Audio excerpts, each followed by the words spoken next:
everyone, Jared here. I haven't done a little vlog in a little while.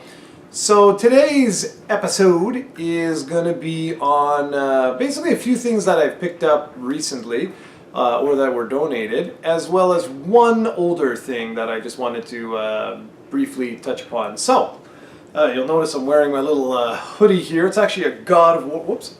It's actually a God of War hoodie. If you look. Let's see here. Look at this. I don't know if you can make that out. It says PlayStation 3 on it. Sony sent this to us, I don't know, a while back. Anyway, so first thing, what am I going to show you? Start with this. Bum, bum, bum. Let's get close. Wow. I will be doing a video on this. In the not too distant future. It looks like a green PlayStation 4. It's called the Pandora's Box. What this is a emulation box. So basically there's a PCB in here with like a micro SD card or an SD card or whatever. And it has, I think it's like 631 games, let's just say 600 and up, okay, games in one. And it's a whole bunch of arcade games, and you just have your JAMA connector here, plug it into your arcade cabinet, super gun, whatever, and enjoy some glorious arcades. I've heard mixed reviews on this. This was actually donated by Simon, so thank you, Simon. Interestingly, why I say it's got mixed reviews, because it's simulation, right? So it could be great, it could be crap. For 70 bucks, I think is what this retails for. I'm not expecting too much, but hey, you never know. 70 bucks, 600 games, all arcade originals, probably tons of arcade hacks and things like that. But I'm gonna go into detail in this in a whole other video where we're gonna tear it all apart. We're gonna actually look and see what this thing, what makes this thing tick. So yeah, so you can look forward to that. This was something new that was just given to us. Pretty cool, man. Thanks a lot, Simon. Okay, the next thing I purchased was, ironically enough, from a guy named Simon, not the same Simon, and it's this right here. Boom, baby. PGM2. There's your JAMA connector right here. Woo. You've got some dip switch settings and power on and off, and I think there's even, volume over there. And then on this side you got these weird dongles. What these dongles do is one of them connects into something else I got, which is right here. What the hell is this thing? Well, again, I'm going to do a whole video on this, but I just wanted to sort of show you right here. There's actually two little slots, one there and one on the other side, and this goes into one of those slots there, the smaller one right here, and it is a memory card. Okay, it allows player 1 and player 2 to have two different memory cards and to save their games. And this slot right here, this big one, is so that you can have 4-player games, 4-player action, baby. You can combine two of these together, if I'm not mistaken. And anyways, the game is actually this huge cartridge you see right there. You just pull it out, and that's it. I'm not going to do that for this because I'm going to save something for the other video. But the game that came with the motherboard is the King of Fighters 98 Ultimate Match. So, pretty cool stuff, eh? Nice little board here, motherboard and game. And I wanted to show you guys, just so you get an idea of this. I thought this was really cool. So this is Oriental Legends 2 and Knights of Valor 2. So these are memory cards. There's a lot of them in here. So let me take out one to show you. Let's get really close. See the little dot there at the bottom? It's sort of like your debit card or your credit card or whatever. And you just take this, slide it in to the memory card reader there, and you're done. And I might as well just show you. Here's Knights of Valor 2, just one of the cards. So you just take it and you look, it says player 1 right here.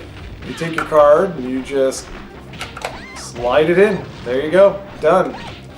And you can take it and when you come back later, because you can upgrade your characters, level them up so they get stronger and stronger and stronger. And there were 10 packs that were released for each of the games. Now, one of them is a duplicate card, so I only got 9 of the 10, and this one is 10 of 10, but whatever, who cares? It was cool that they were throwing in the package. And I also got, let me move this, that's for after. So I also got Oriental Legend 2. This is the actual game cart. You'll notice if I flip it around, you've got all these different pins here, right, in these little brackets. Well, interestingly enough, this obviously was stolen from the CPS2 line, Capcom's line, because, well, and many others, but it's just, it reminds me a lot of the CPS2 Capcom games where you had the A board was on the bottom and the B board were the games that they were huge, long things. And I'm going to show you a few more in another video. But, so I got this and picked up one more. I actually have to figure out how I'm going to store these games because with the pins, very easy for them to get bent. This is Knights of Valor 3. Excuse me, 2. So, if any of you guys have some suggestions of how you go about storing your PGM2 games, let me know. I would really like to know what's a nice, safe, secure way of storing these without bending the pins and whatnot. Now, something interesting is these games are very, very rare to find on their own. Typically, they'll come like this, with the whole unit. So, the game might only be like 70 bucks or whatever, but because you have to buy it with the motherboard, it ends up being $200, $300 because you're buying essentially the entire arcade game, like everything, not just the game, but the board itself. So yeah, that's kind of crappy. So I kind of lucked out there where I got this plus those two. There are 2 other games I'd like to get. There's a Dodonpachi game, and there's a, it's a Dodonpachi game, and there's Knights of Valor 3, but I have a feeling, again, I'm going to get stuck and have to buy them with the motherboard, and that's kind of, crappy. Anyways, the other thing was, what I wanted to show you guys is something old. And when I say old, I don't mean ancient, I mean something I've had for a while. And I did talk about this in a video a long time ago when we first started discussing arcade boards and arcade games and things like that. And I'm just taking it out here to show you. This is an old school game, guys. This is an old one. Alright, so here's a PCB. You'll notice 2 layers here. I can see you. What's cool with this is, well, let's see. See what it says right there? It's an old Capcom board. And it's an old Capcom board that if I get up, you might be able, well, maybe not. Here, you're going to look right where my finger is and down. Let's see, can I see? Yeah. See the little wire?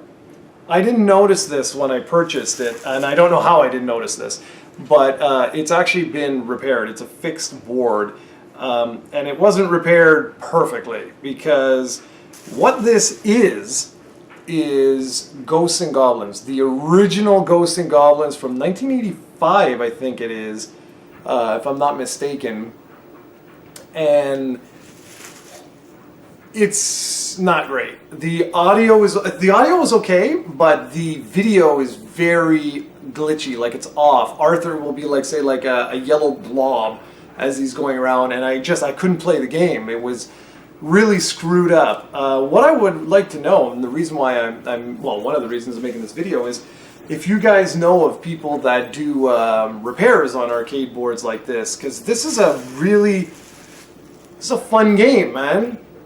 It's a really fun game. It's a really hard game, and it's one from my childhood that I just wanted to experience again. But because of the, I don't want to say the glitch, but because of the fact that it's not a fully repaired board, I obviously can't review it. I can't play it. And so I'm gonna do a little video. Actually, right after this, I'm gonna get out the old super gun and I'm going to try and capture some direct footage just to show you some of the anomalies that happen in the game. But there's another reason why I'm looking for someone to help me. And I know about Luke, by the way, Luke Morse, I think his name is, or however he pronounces it. But I can't send something to Japan and wait, 6 months to 2 years before I get it back. He's a really cool guy and all. It's just, it would be more ideal if there was someone who could do this sort of stuff in the States. Now, I know about James from Jamination X. I actually put in a feeler with him. I'm just waiting to hear back for this other board that I have, which is X-Men. I have a 4-player X-Men board that it's classic Konami, okay? G.I. Joe boards has the exact same thing. It's like a custom sound module on the PCB where the capacitors are basically fried, and I just don't have the skills required to fix any of these boards. My hands shake a little too much, so there's no way I could do this. And so I'm looking for someone who could replace that module or fix that module for me, because man, X-Men, how cool would that be? I reviewed Teenage Mutant Ninja Turtles. How awesome would it be to be able to review X-Men and this board right here, this awesome Ghosts and Goblins board? I think it would be really, really cool to be able to review this for you guys. So anyways, that's pretty much it. That's the old thing. I wanted to, a couple new things that I picked up, and then something old. So these are all different reviews you can look forward to. I've got to wait for James from Jamination to get me the converter for this, which allows me to just plug in my JAMA harness, because with this, it's like a different version of JAMA. A lot of people call it Chinese JAMA, but whatever. So I can't review this just yet. What I will do with this, though, is I'll compare it to the CPS 2 games I have. I'll compare it to some of the Neo Geo games I have and some CPS 3 games, most likely, that I have. And we'll go from there. And I'll let you know what I think of it. All right? So anyways, that's some stuff that you guys can look forward to in the foreseeable future. I still got quite a few Atomic Waves that are games that are still like in queue, waiting for your viewing pleasure. And then I jump ship. I believe I jump ship to CPS 3, but we'll see. I don't want to confirm anything. So anyways, guys, that's pretty much it. Just wanted to talk a little bit about some different things I picked up and some stuff going on. And that's it. So as always, thank you very much for watching, and I'll see you all in the next video.